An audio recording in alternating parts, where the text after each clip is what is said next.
Hi, everybody. Welcome to the next day at the Purpose Driven Business Summit.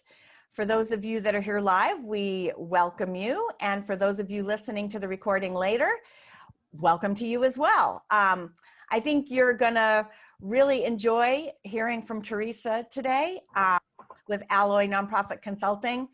You know, one of the things that I really love about working with people in the purpose-driven space is that there's a lot of really good people. And I know Teresa, she lives here in Denver as well, and she's one of my favorites. So I'm really glad that she's here to share some of her insights from having worked with nonprofits and social enterprises. I think she's got a lot of really valuable information to share. So Teresa, welcome. Thank you, Sue. It's really exciting to be here, and thanks for asking me to be part of this. This is a really great thing. I'm really thrilled you're part of it, and your firsthand experience running a social enterprise that's kind of was housed inside a nonprofit that comes, you know, purpose-driven business, social enterprise, you know, as Tom Dawkins, one of our first speakers said, you know, it's like, how do you build purpose in no matter what your legal structure is? Right. And it's a lot of the same challenges and food for thought. So I know what you have to share is going to be applicable across the board. So thanks for your time in sharing this presentation with folks, and I'll turn it over to you. Okay, that sounds great. Thanks, Sue. Okay. All right. Hello, everybody. I do have a presentation that I will share my screen with shortly, but I just wanted to talk about why I really want to focus on a specific topic such as funding. It is something that really does apply to nearly every single business out there. So I wanted some practical and tangible tips that you could take away, especially for purpose-driven businesses. So let's get started. I've got this PowerPoint. Give me 1 second while I share this, and we will get started. I'm gonna close my video so you can focus on the content at hand. All right, 7 tips for securing funding for the Purpose-Driven Business Summit. Thank you all for joining us today. Quickly about me, I want to just give you a little bit of background. Sue did a great job of talking about my experience in the nonprofit sector and running a social enterprise. I want to also talk about my general philosophy. And my general philosophy on work is that if you combine the best of mission-driven work and business, you can reach even greater impact than each on its own. And if you're listening to this, you believe in the power of this combination, the power of doing good and doing well rolled into one business.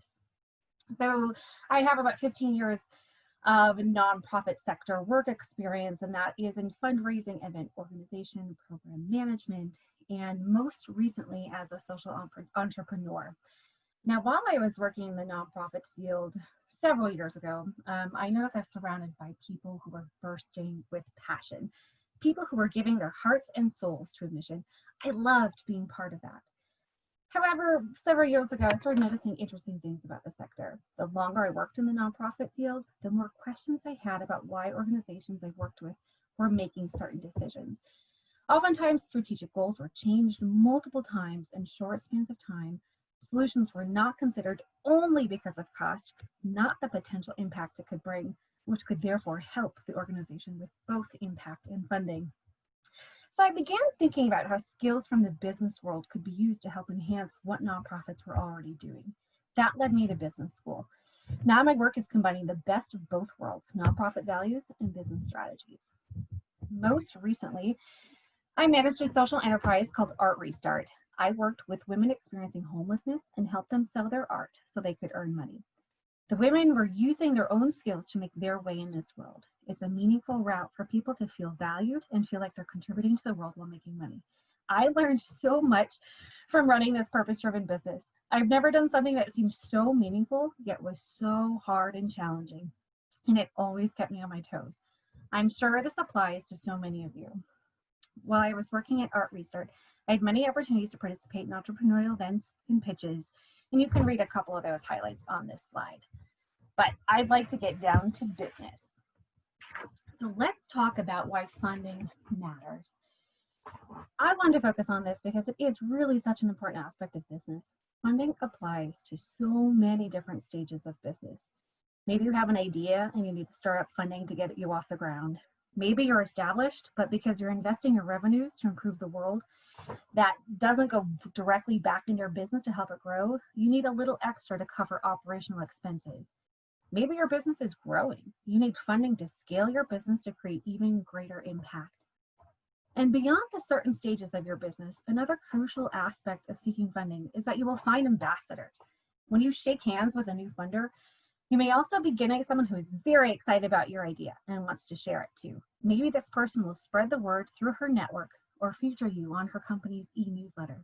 Funding is an opportunity to find more people to be on your team.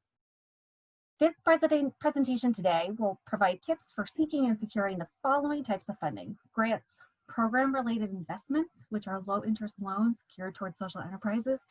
These work for regular business loans, and these tips can also be helpful if you're looking to connect with investors.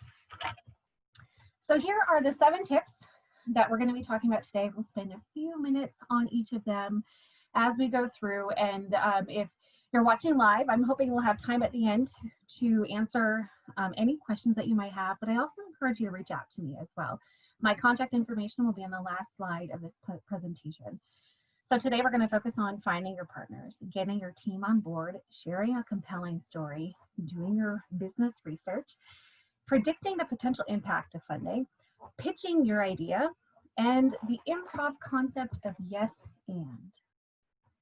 All right, so first things first, partners. You want to work with people who get you, people who get your idea from the start. If the person doesn't get it, that's fine. Move on to find someone else who gets you. When I'm looking for funding, I'm looking for more than a funder. I'm looking for a partner. I want to connect with someone who is in it for more than just the money or return on investment. I want someone on my team who gets the social goals that I'm trying to accomplish. Now, calling this person a partner doesn't mean she becomes part of your company. I'm just using this word as a different lens of viewing this partnership. Partnership denotes collaboration and an in-it-to-win-it mentality. The word funder is a much more limited view of what the partnership could truly be. In my work, I use the word teammate a lot because at the end of the day, we're all working together for this common goal. That's how I view funding as well. Together, as partners, you can make bigger impact together. In the rest of this presentation, I use partner and funder interchangeably, but the point I want to emphasize is that this stakeholder should be viewed as someone who really wants to be part of the journey, not just the destination. Many of you have likely heard and used the phrase, find your tribe. Spend your time and energy building community with the people who get you, your idea, your product. Don't spend too much energy on convincing people to purchase your product or service who don't get it. You can better use that energy to find the people who do get it and are more likely to become a customer. We know that we can't always please everyone, and in business, not every product or service is for everybody. It shouldn't be. But find a group who loves what you're doing, and sales will come easier. Same goes with finding funding partners. You don't have a lot of time in your busy business running schedules to win everyone over, so choose the people that are already like-minded and interested in what you're doing. Now, for some people, asking for money is awkward and difficult. Many just want to focus on running the business. I'm one who started fundraising by not enjoying asking for money. And the power dynamics can feel so weird when talking to a potential funder. I didn't like it. So if you're a person who doesn't like to ask for money, try to think about it instead as sharing your idea for impact. Change your mindset about why you're talking to that person. It's not asking for $100,000 for yourself. It's sharing your purpose-driven idea with the intent to increase your impact to the social cause you are serving. In my case, at Art Restart, I was sharing our business idea to help our artists be able to create more art to sell, therefore earning more money themselves. I felt like it was my duty to share this idea with potential partners so that I could continue to help the artists in the best way possible. When I thought about it in this mindset, it became much easier for me to talk with potential partners, and I loved talking about the ideas that we were doing in Art Restart. So let's talk about these power dynamics. This is an important note. Don't just take the first opportunity that comes your way. Use your intuition to assess the situation. Sense the dynamic between you and the potential funder. Is it one of power? Is it one where the funder says, I give you money, so you must do what I ask you to do? Or is it one where both parties feel on the same level, working towards that common goal? I've had a few meetings with potential partners where I left feeling small, misunderstood, and just not good enough. This is not a good partnership. I decided not to pursue these opportunities. I chose to focus on finding better fitting partners where the getting it came easier. It is okay to say no and not pursue an opportunity if it doesn't feel right. Move on and spend your time finding a better fit. All right, that's it for partners. Now we're going to move on to getting your team on board. Make sure that all your major stakeholders are on board with seeking and securing new funding. Doing this before you meet with a funder can save a lot of time for you down the road. Always allow time for your stakeholders to provide their opinions and to ask questions. Securing funding may be a no-brainer to you, but some might think it's not in the best interest of the company. Opening the floor to your comments and concerns will provide insights about where your stakeholders are coming from and why they might be hesitant about seeking funding. I have experienced that some stakeholders do need convincing to take on any sort of debt or even a grant if it requires too much work to secure or maintain the relationship. This is normal and can be a good thing. If a stakeholder raises a question or concern, it gives you an opportunity to think through why this funding is a necessity and what the implications of new funding can be, both good and bad. These conversations help you better define your story, your need, and to assess the potential impact and ultimately build a better business case when you talk with a potential partner. If you are working with stakeholders that are asking these questions and need to be convinced, create a plan to show the potential impacts of funding. Later in this presentation, I explain how I do this using scenario analysis models that compare current reality versus the possible impacts of funded situations. When you can quantify an opportunity, usually the numbers speak for themselves.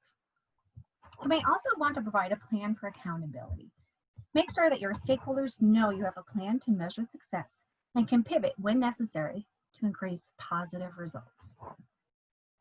All right, moving on to tip number 3, share a compelling story. The best part of having a purpose-driven business is the positive impact on your social cause, which usually creates a lot of amazing stories. These stories are incredibly important for engaging potential partners. In talking with these real-life impacts, your passion shines through and makes you unique and special compared to many other companies that don't have a mission-minded purpose. Sharing this part of your business will win you supporters and ambassadors. You want to share stories that can build a connection, and this is best done by bringing emotion into the story.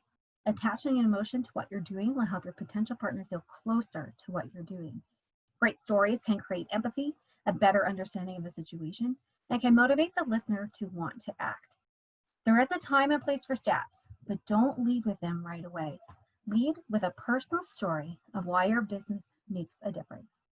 Make that personal connection for your partner and your mission. Be specific. This is a time to pick a very specific story about the impact of your business. Focus on one person, one moment. Connect this person or this moment to your potential partner. Make it authentic. This is one of those buzzwords I hate using because it's used everywhere right now, but it is essential to pick a story that is authentic to you, the storyteller. Best stories are the ones you have experienced, that you've felt that raw emotion, and you're the best one to represent that emotion. So be authentic. Also be brief. This is an incredibly short snippet of what your business does. It's almost like an elevator pitch that you want to just have one of these stories ready to go if someone asks you, what do you do? And you can say, hey, I'm going to tell you a great story about what I do. And that's going to stick with that person. Keep your short stories around 1 minute or so. Don't go on and on. Pick the most relevant details that you think your listener would best enjoy. Don't do too much in one story. Practice, practice, practice.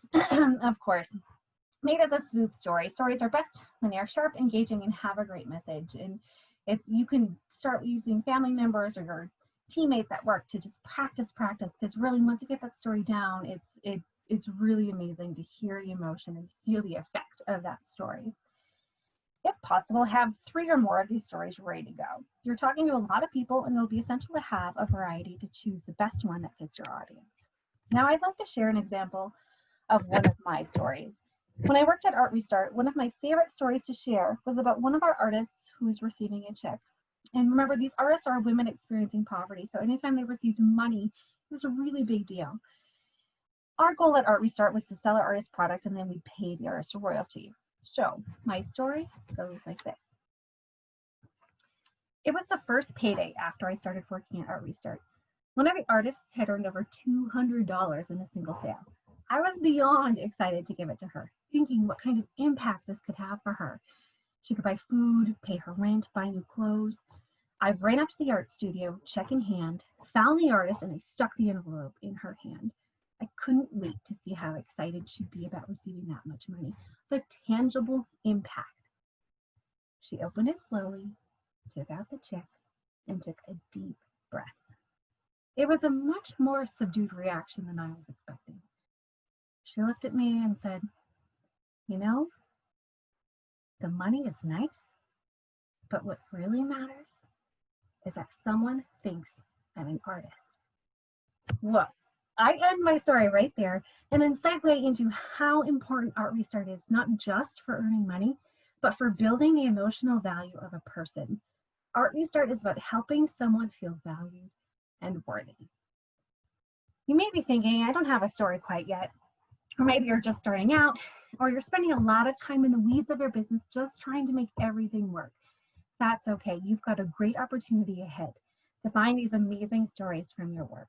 I suggest you find a friend or family member or even a team member to talk about why this business purpose is important to you. Set up a virtual happy hour in the time of COVID and find someone that will ask questions about your work and experiences. You're sure to find a few gems throughout your conversation that you can hone down to meaningful stories.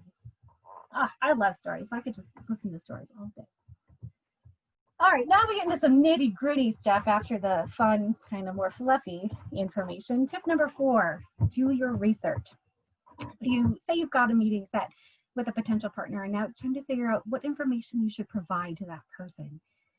First, you want to know your business numbers. You likely have a solid idea of your numbers already, but you want to make sure you have a well-rounded view of your business. Potential partners may ask lots of questions. For example, basic key numbers that you probably already know: profit margin, monthly revenue, website traffic, customer conversion rates. It also might be helpful to know information about the market you're in. Knowing the market opportunity is good information to have on hand. Partners may want to know that there are enough customers out there who want to buy your product. Next, really dive into your business to look for improvement opportunities. By knowing your numbers, you'll be familiar with where improvements could benefit your business. But look outside of the numbers as well. Talk to your employees, your stakeholders, a mentor, anyone who can bring a new perspective to your work.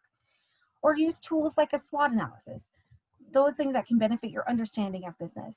And you want to look outside your business as well. What's happening in the world that could affect it?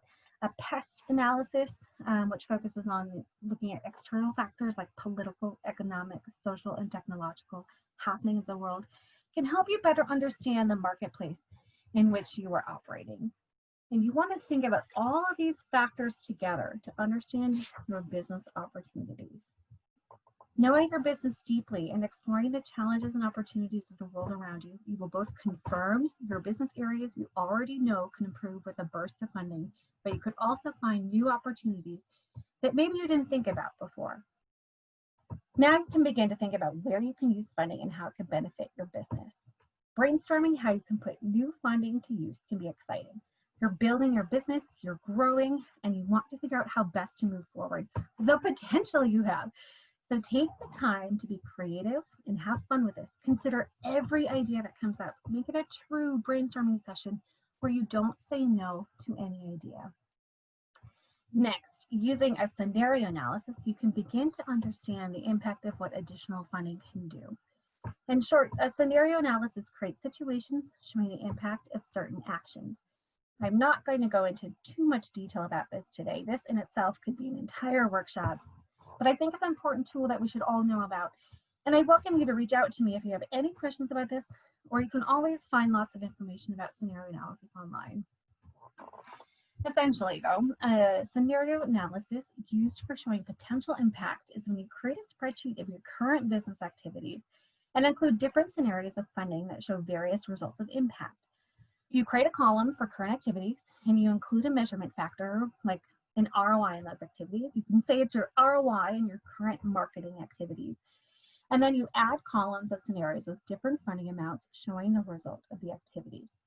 The benefit of this is that you can plug and play in the spreadsheet and change funding amounts per certain activities. For instance, with more money in a marketing budget, you can add funds to social media advertising or hire someone to sharpen your SEO. With these changes, you're likely to reach more potential customers, which results in an increase of sales. This ultimately means more revenue that can be put towards a purpose-driven part of your business. This is the impact of the funding. I do want to make one note on assumptions. Scenario analysis does depend on making some assumptions about your business. This is okay, and we make assumptions all the time, including when we perform essential activities like revenue forecasting. As long as you can back up why you made that assumption and it is a reasonable explanation, there should be no problems here. But this is an area where a potential partner is likely to ask about. Just be sure to have a solid answer about why you used that assumption. Again, if this is a new concept to you and I really went over it very, very quickly, I encourage you to learn more about this. It can be an incredibly helpful decision-making tool, not only for you, but in making your case to a potential funder. There are so many ways this can be done that is specific to your needs in business, but it's worth the time to put it together to get a sense of how your ideas can play out. It's also just kind of fun to change the amounts. Like if I add this amount to social media funding or advertising, how does that affect the sales? I mean, these are easy things. Once you have it set up, that you can plug and play, change that number, see what the results are. If it seems too high, change that number to something lower. It's really such a good tool. So please reach out to me again if you have further questions about this. And finally, on the research section, direct your attention to researching your potential partner. Review websites, social media articles to understand a bit more about this person. You never know where you might find that personal connection. All right, tip number 5. Show the potential impact of what new funding can do for your business. This is the step where you finalize your ideas and formalize what you are going to tell your potential partner in an upcoming meeting. Based on what you learned from your scenario analysis, you now have a better idea of the impact of certain activities on your business. Using that information, along with all of your business research and of course your conversations with stakeholders, decide which ideas you will present to your potential funder. Once you do that, you can finalize the scenario analysis model with the current reality and 1 to 3 of the funded scenarios. I like showing options to the partner, especially if a figure has not yet been settled upon. The partner can see the impact of the funding in each scenario and may want to provide more based on the potential impact shown. But it's always a good idea just to show a range of funding options so it's easy to see the difference in the options compared to the current reality. Now here is where you really want to make the connection between the potential partner and the impact this new partnership could bring. You've shown them the numbers. Now emphasize that together you can make this impact happen. It's important to focus on the partner aspect here. By focusing on the togetherness of the impact, you go beyond money. You go to the heart of your purpose-driven business and explain that with the potential partner's help, together you can make this impact upon the world. Now you want to show your potential partner that you are organized and serious about monitoring the effectiveness of how you're using the funding. Select a few assessment metrics that you plan to use to measure the effectiveness of these activities. Share this with a potential partner to show that you have a plan to measure the success. And you'll be able to make changes if you're not progressing as much as you thought you would be. Keep in mind that this is not for the potential partner to keep tabs on you. It's likely the partner will not be interested in that much detail and that the person will trust you to use the funding how you best see fit. Now that's a perfect funding partner.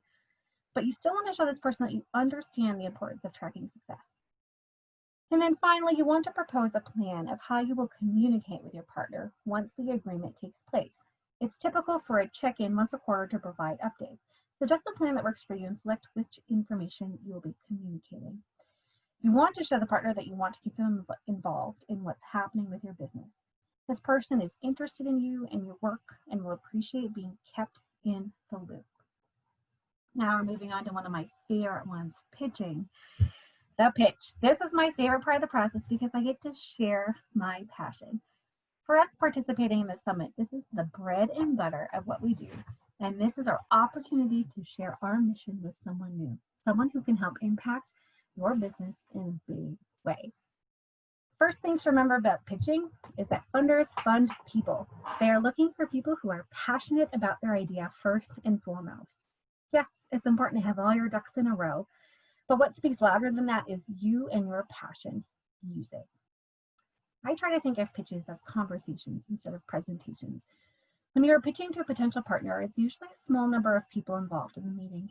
So keep it personable. Invite them into your pitch. Don't just speak at them. If you're comfortable allowing questions throughout, do so. It can create better engagement. Remember to talk to them, not just to read to them from your PowerPoint. Kind of like what I'm doing right now. It'd be different if we were all in person. Less is more. I prefer few words on a PowerPoint slide, keywords really to help guide my thinking. And I generally use a basic white background with a photo. I want the partner to watch me, not my PowerPoint, so the person can see my passion and isn't lost among words on a slide. You should be talking with the funder directly, having a conversation, showing them how passionate you are about your idea, not enticing them to like you because of your PowerPoint effects, as fun as they may be. Keep it short, 8 to 12 slides max. This includes your title slide and ending slide. You want to show you can be concise and pick out important details, not bog down the meeting with every detail. When you're putting your pitch together, keep asking yourself, is this information key? Does it help add value to the story, or is it fluff? Keep it high level. It's unlikely the funder will want to go too deep in the weeds, but have backup information and even slides if necessary. For example, backup slides with assumption rationales can come in handy. Or maybe you want to have backup financial information, marketing, operations, really, it can be anything. But just put any backup slides in the appendix section of your PowerPoint after your ending slide. Play to your strengths, and that includes your pitch style. Be true to yourself in how you present your ideas. Funders will be able to see right through you if you're trying to be someone you're not. If you don't consider yourself great at pitching, that's okay. Work with the style you have and bring your passion to the table. After reflecting on the pitches I've done, I can always find things to improve upon or wish I had done differently, but there is no denying ever how much passion I brought to the pitch. And in my experience, that is what really sticks out to the potential funders. And here it is again, practice, practice, practice. You want to get this down and show a clean, smooth pitch. In my experience, the more you practice, the easier it will be for the pitch to roll. But it's a fine line. You don't want to seem like a robot. So remember to practice within your style. I've included on the next slide here a general outline of what to include in a pitch.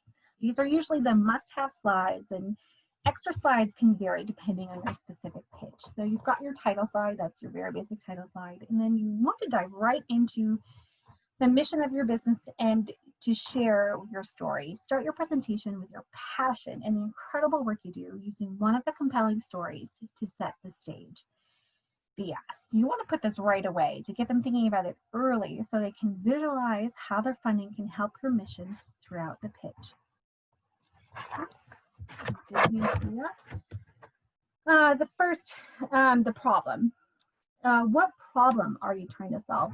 For our purpose-driven businesses, this can be twofold. Which problem are you trying to solve for your customer? And which social problem are you trying to solve? You can explain both of those here. Your solution. This is the slide explaining what you sell and how it impacts the world. Today you want to talk about the current reality of your business. Show the potential partner where you are now. Be okay with where you are. Your numbers might be great or they might need improvement. Either way, you have a vision for the future about what additional funding can do for your business and its impact. What you're showing the partner today is just a starting point. Then you move into the Our Opportunity slide. Present your scenario analysis with a range of funding options and the kind of impact to be expected because of the funding. Again, focus on the partnership, the togetherness of this opportunity. Talk about the opportunity we have together to make this kind of impact. And then you'll have a slide with your key metrics, the communication proposal. This shows that you're not just stopping with the funding, but that you are planning to assess how the business is working with the new funds. And then you've got your thank you slide. One other slide that I sometimes include is a vision for the future. Sometimes partners want to see where you hope your business will go. It's exciting to think about that, and it's another way to show your enthusiasm and passion about your business. Okay, now I jumped ahead, but we're going to get there right now. This is tip number 7. Yes, and These are the first two rules of improv, and these two words can have such an impact on you and your business. And this really can be geared to so much more. I'm going to talk more about work culture and building a safe environment for idea sharing and all that.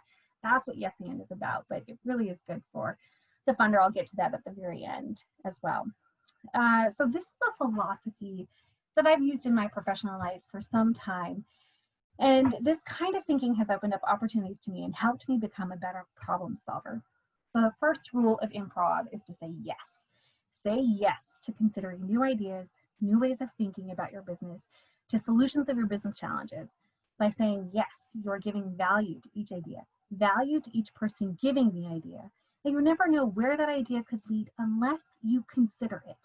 If you say no immediately, it shuts down any type of creative thinking that could really have helped your business. You're missing out when you say no. But let's be clear here. Saying yes doesn't mean you're going to do every idea that comes to you. It means you're just going to give it consideration. Some ideas may have legs, some may not. But give it some time to consider it, to see where it can go. Oopsie, sorry, I'm pressing buttons all over the place. The second rule is and. Once you say yes to listening to an idea, you then add your own idea onto it. This way you avoid falling into no territory by thinking how you can add to the idea yourself. This helps with creative thinking and problem solving and can really show the person who brought the idea to you that you care about what she has to say. This can create a culture of idea sharing. Let's take a step back and think about how this idea sharing feels. Imagine you're watching a live sketch. They're performing an imaginary scene in the park and asks for a suggestion from the crowd for an appearance of an animal. Elephant is selected from the audience. The first troupe member begins a sketch, introduces the elephant, and invites a second troupe member to join in. Rather than saying yes and to the elephant idea, the second member says, I don't want to be in a sketch with an elephant. That's dumb. I'm going to add a dog instead. Now, if you were the first troupe member, how would you feel? If you were a member of the audience, would you want to contribute another idea? Probably not. That's why yes and is so important for your business. You want people to contribute ideas, but first you have to make the environment safe to share ideas. Some ideas you get may seem initially crazy to you, like an elephant in the park. That is crazy. And there's absolutely no way you could pull them off. Still consider the idea. It may be a grand, seemingly impossible idea to act upon, but if you give it consideration, you may find a variation of the idea that can be done and make a great impact upon your business. So get rid of that no. Take the time to consider. As a lot of other things I talked about here, this takes practice, especially in businesses that are lean and starting up, ones with limited resources. It's easy to fall into the no trap. As ideas are suggested, the first thoughts are, we can't afford this, or we don't have enough employees to do this. But you might be missing out on many creative ways to solve a problem. If you can't afford it, can you find someone who is just starting out in their field who is doing pro bono work to build a portfolio? If you don't have enough employees, can you hire an intern or work with a business school to find students that can help? Be creative. There are so many ways to solve a problem. By saying no immediately, you eliminate any type of creative problem solving and thus limit your opportunities for growth and improvement. The power of saying no not only has profound effects on your business activities, but on your employees as well. Constantly saying no to people stifles creativity, prohibits teamwork, and creates a less than desired working culture. Say yes and to focus on building an innovative business culture. Yes and can be a very helpful tool when meeting with a potential partner. Throughout your conversation, this person may provide insights only an outsider can see. Don't brush these off. Consider each idea and comment that comes your way. These ideas could help improve your business in some way. If it's the right partner, this person is not there to criticize, but to help. And she ultimately wants to make sure a good investment is made. Really, yes and is the way to go for even your personal life. I use this all the time.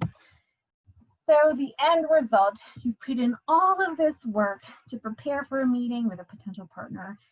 After the meeting, celebrate. Celebrate what you have achieved. because regardless of how the meeting turns out, there are positive aspects to take away from this process. So the best case scenario is that you're funded. That's so exciting. Congratulations. You found a great partner. You engage this partner with your mission and your stories, and you have found someone who's excited to jump aboard and be part of the good work you're doing. Other scenario is you didn't get funded, which is really incredibly disappointing. You put all that work into creating a great pitch and it didn't come through this time. That's really hard, but the whole process did serve a purpose. So keep these things in mind. You've got to practice putting together your proposal and pitching your idea. That's super important because you're likely to do this again. With more practice, your chances of securing funding become greater. Through your research and scenario analysis, you may have discovered new insights about your company. And most importantly of all, you told someone new about what you're doing. Even if the funder is not on board right now and you don't know how things could change in the future, keep in touch with this person. You just never know. All right, everyone, that is it. I hope that you found some of these tips helpful and useful, and I really do encourage you to reach back out to me. Here's my information, my website. My website's gonna go on some construction soon, but my contact information is there. Link with me on LinkedIn. I would be more than happy to talk to you more about pitching, fundraising, talking to funders, any of that. It really is something I enjoy doing. So thank you very much for being with us today. And I think we'll take some questions now. Is that right, Sue, if there are any questions? And if you have questions, please type them in chat. Teresa is more than willing to answer them. I'd like to just make a few comments on things you like. It was all great info, but there are a few things that stood out to me as like really important. So I think your whole talking about funders as partners it's a good mindset approach to have as you're thinking of, like, it's not just these are people that can write you a check. Right. Know people, they can offer ideas, and really thinking about how do you develop a friendly relationship with them, even though it may seem like they're in the power up position because they have the checkbook. Really thinking about how to be a partner, and then if you get funding, how do you invite them to events you might have, or send them an update, and it doesn't even, like, something even outside what the agreed upon, you know, this is when we're going to check in and this is what I'm going to report on. It's like, how else can you just let them see what you're doing and how what they've done to support you is actually helping you magnify the mission that you were getting the resources for. So I think that was a really important point that you made very clearly is, you know, think about these people as partners, not just funders. Right. Your attitude toward it may actually make a difference. And some people may not, they won't say they want little additional anything, but I hear people all the time saying, you know, after they got what they wanted, like, we never heard from them again. We didn't even get a thank you. So make sure you're not one of those. Right. I think, you know, people, even if that isn't a full-on expectation, they're a little disappointed because then they feel like not fully appreciated. That you mentioned that I really want to underscore is take the time to research who is this potential partner or funder and what have they funded in the past. But don't just look at what's on their website. Like, do some other digging, like, especially if you know who you're going to meet with. Dig a little deeper, like do some LinkedIn, look for press releases, see what else you can find out about them that's interesting, that, you know, kind of makes them human, and like you can kind of toss it in. So like even for the summit, one of the speakers from Soapbox Soaps, I've never met him before, but, you know, I'm doing some research about, okay, what was he doing before he co-founded this company? And it turns out he was an AmeriCorps member.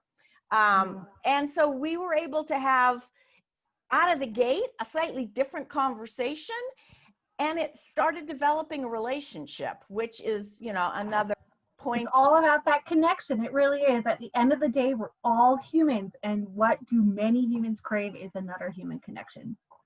Yeah. Yep. And feeling seen, you know, it's like, oh, wow, that person cared enough to look up and remembered something about me, you know? Mhm. So I think that was a great point. Another one that we've heard from different speakers in different ways, and you mentioned it, was like really do some thinking about how are you going to spend, especially if you're asking for money, how are you going to spend that and what's it going to allow you to do? And, you know, I think sometimes, like, we've heard several people say, well, you know, oh yeah, of course I need $1 million. Well, for what? Right. You know, like, what is that really for you? And is that what you need right away? Like we heard one speaker say, you know, we got too much money out of the gate. You know, you don't, that happens. Yeah. but then they hired too many people and it, like they were bloated and then they had to pare it back. So like having a lot of money doesn't always mean it's going to make it easier to roll out what you're trying to do in a good way and have the kind of impact you want. And I know for me that it might have come through in this presentation that I love stories. I love people. I love that aspect of the business. The number side, I like, yes, this is important. I have to know it. But really, when I did the scenario analysis for my first funding pitch, I'm like, whoa, this is crazy. And I can plug and play. And of course, you're using all assumptions. You can't predict the future. You do your best to see how it can affect the future. But it really was a game changer for me to see if I added even $1,000 more into social media advertising, it could have this impact. It just kind of blew my mind away. And so that's why I included that, because it really should be an essential part. And also, when I brought it to that first funder, the funder said, I have never seen anything like this before. We should have you do this for all of the people we interview. And so it wasn't just good for me, but the funder was super impressed to see the effects that his funding could actually have. And so I should have mentioned that earlier, but yeah, he was astounded by the information that was put together based on the scenario analysis. Well, I think your point about really picking some key stories, maybe that would resonate with slightly different people potentially, but like really paring those down to the critical pieces and not just, well, you know, like 5 years ago, like, you know, it doesn't have to be a 20-minute story. You can impactful that's shorter. They get, like, at the end of the day, people want to know they're like, why do I love some of the purpose-driven companies I buy from? It's because like, you know, use soapbox soaps again. I bought some of their soap. They have this hope code on the back. I put it in and realized that my purchase of this soap was helping to do hygiene classes in a rural area of India. Right. I mean, that's cool. And that's tangible. You can connect. You know where India is. You can look it up on a map or whatever. And it really strengthens that connection. I'm like, I saw your post about that. I'm like, oh, that's cool. I think I want to try this. Yeah. And when you were with Art Restart, I think some of the stories of the women that had art talents that didn't even necessarily view themselves as artists, and what they were able to do to then leverage that skill through what the opportunities Art Restart was offering, like, so they could actually earn some money and get some confidence and some self-esteem about some of their probably innate abilities. Like, like there's some fabulous stories related to that. Oh yeah, there were so many women that were like, I'm not even gonna try art because I've never had a class. And that was the best part, is you don't have to be trained. You can use your own aesthetic. And it's amazing. There are so many people out there that you're gonna find someone who likes your aesthetic. And that was kind of the ringer with the story that I shared, is that really, someone thinks I am an art. I've never taken a class. I've never done any of this, and someone thinks I'm an artist. And bam, I mean, and that's the ripple effect, that you feel good about yourself. You want to continue doing good things, and then you can hopefully, make some money on the side and increase your station in life. Right. But I think being really clear on, as part of the pitch, what is realistic, like today, in terms of what, or the next few steps in terms of how the business can move the needle, and being really clear about how you explain that, especially during a pitch or out and about talking to people. Just saying we're gonna, help create world peace, like, it's a little too global. So it's like Right. being way more clear about what the process is, what your piece of that chunk is. And I think that's something that you've done really well. I do like details. I do. I can be a big picture thinker, but I am a weeds kind of person, and so it's really fun for me to think through logically what's next. If I was on the other side, what would I want to know to help me make a decision? And so, yeah, I think having those pieces put together, and I think you're right that a lot of people will just say, oh, we're doing this, oh, we're doing that. But if you can give someone a funder and say, here's my scenario analysis, here's where you're seeing that impact, that's why I think it blows people away, because you don't get that very often. And when you can come in with a good, solid plan with, solid assumptions, that you can come in and say, this is how we can do this. With your help together, we can do this. Yeah. So share a little bit about, so, when you've had opportunities to do pitches, because I know you've had many of those, and you've done your homework about who you're going to be pitching to, like, how much in your experience have you had to sort of tweak your core pitch deck to make sure that it's resonating with who the audience is for this pitch versus that pitch? Yeah, that's a great question. And I'm thinking of the pitches I have done. And I think thinking of one of the very first pitches I did for Art Restart, and then one of the final pitches I did, and they were barely similar. I mean, it had morphed and changed into something that I thought was fantastic at the end. And I think that's my point behind the practice, because you're going to get feedback from that first one that you did. And you're like, oh yeah, maybe it's not so clear. And so the more you do it and the more you tweak it. And so I've never done the same pitch twice. It's always different. And the slides change. The outline that I've showed you is now, it was an ending pitch that I did. And so that's pretty solid. But the content, the pictures, based on if it's a large group I'm pitching to, if it's a smaller group, a funder versus the trout tank pitch was different than I did to the funder, so it really does. I take a look, and that's at the end of the day, who are you talking to?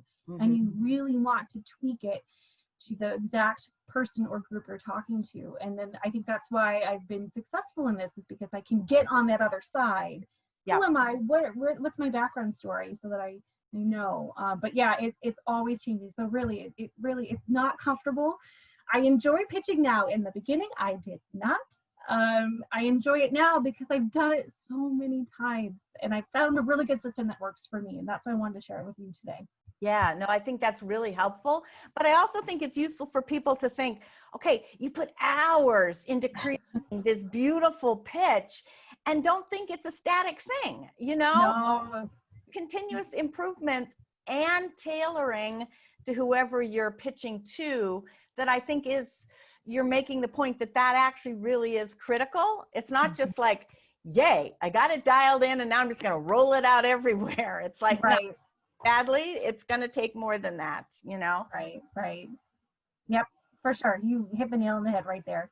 Yeah. And one other thing, because I'm looking, I don't see any questions coming up. Please, if you've got any, put them in chat. One of the other things that I really appreciated that you emphasized was the whole yes and piece, and just being open. Even if offline, then you like review it and go, well, that was the stupidest idea on the planet. It's like, how do you be respectful in the moment, but keep yourself open, because you don't know.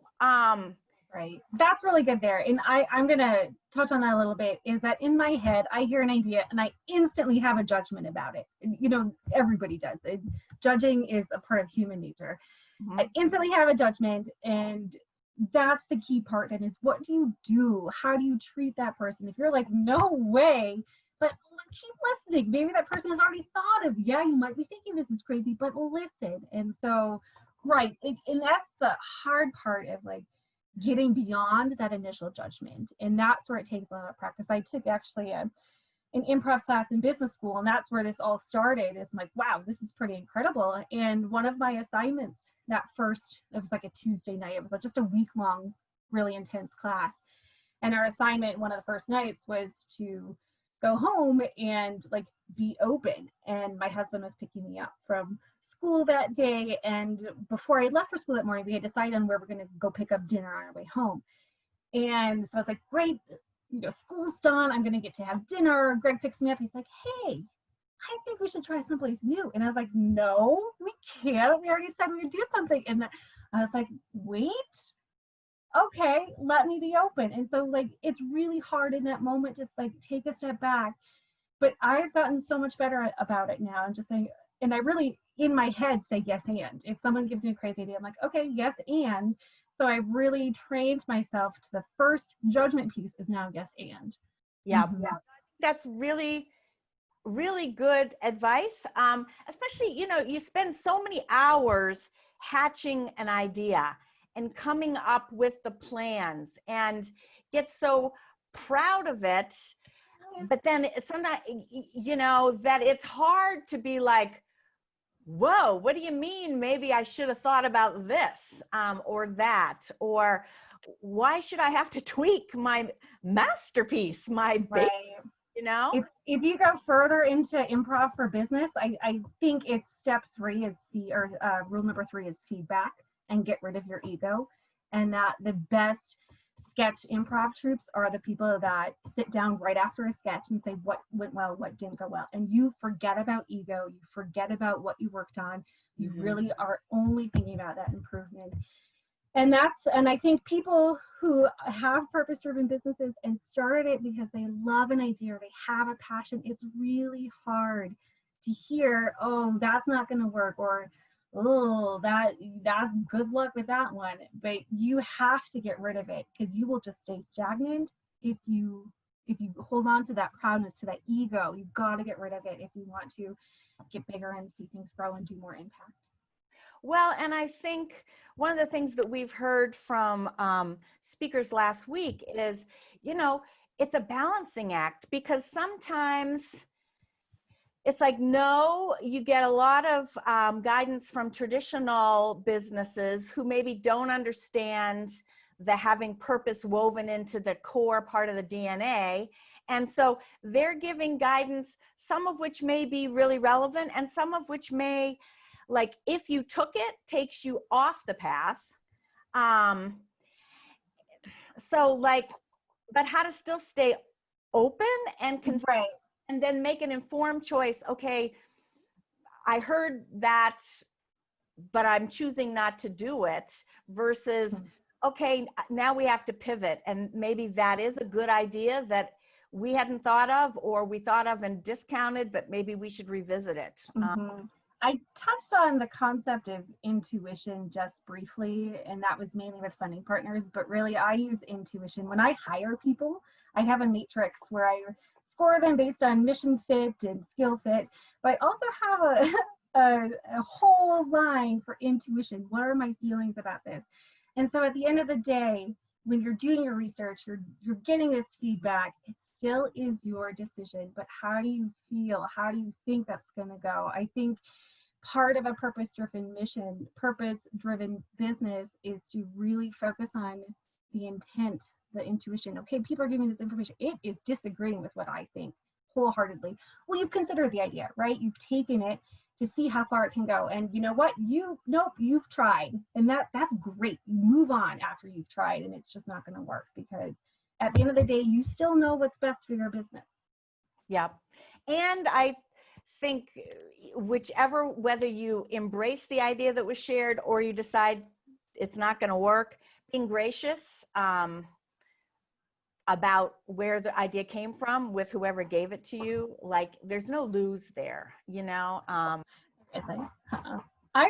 love ideas, and I think it's partially from Yes and is. I'm like, give me your ideas. And this is also from business school, the whole team aspect, that you really can't do everything on your own, and it's finding people that suit your strengths. And so I think for 2 years straight, working with this idea of like, okay, who's going to best complement what I do, that once I got back into the work world, I'm like, oh, wow, I am okay saying I don't know this.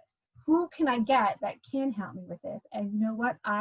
And prior to business school, I was a person like, I'm going to do it. I'm going to figure it out because I can. And it just wastes so much time. And so really, when you can sit back and think, okay, what's this team that I need around me that we can all complement each other, we can get so much more accomplished. And I'm okay knowing what I'm good at and knowing what I'm not good at. And that is a lifelong journey. I'm not always perfect, for sure. I still like, oh, I think I can do this. I think I can figure this website out. No, I should just, yeah. So I'm seeing a comment that I'm going to share. In Teresa's growth, and I'm as proud of her as a mom can be. Her My mom. Priceless in every situation. That's lovely feedback. Oh, thanks, Mom. Thanks for being here today. And everybody else. Yes. We are about out of time. So thank you, Teresa, for sharing some tips and thoughts about how, funding is such a key piece, whether you're doing a social enterprise within a nonprofit, doing a purpose-driven business. You have to think about this piece. And I think you've given some really great food for thought to folks about, okay, what do you need to consider, and then what to do and maybe what not to do. So Right. For putting that together, I think it's very helpful. Awesome. Thanks, Sue. And thanks for putting this whole summit together. This is some really good information and great people that you're talking to. So I'm so excited and happy to be part of it. Thank you. Well, thanks for your time, and thanks everybody for joining us today. And we look forward to seeing you at the next session. Bye-bye, everybody. Bye.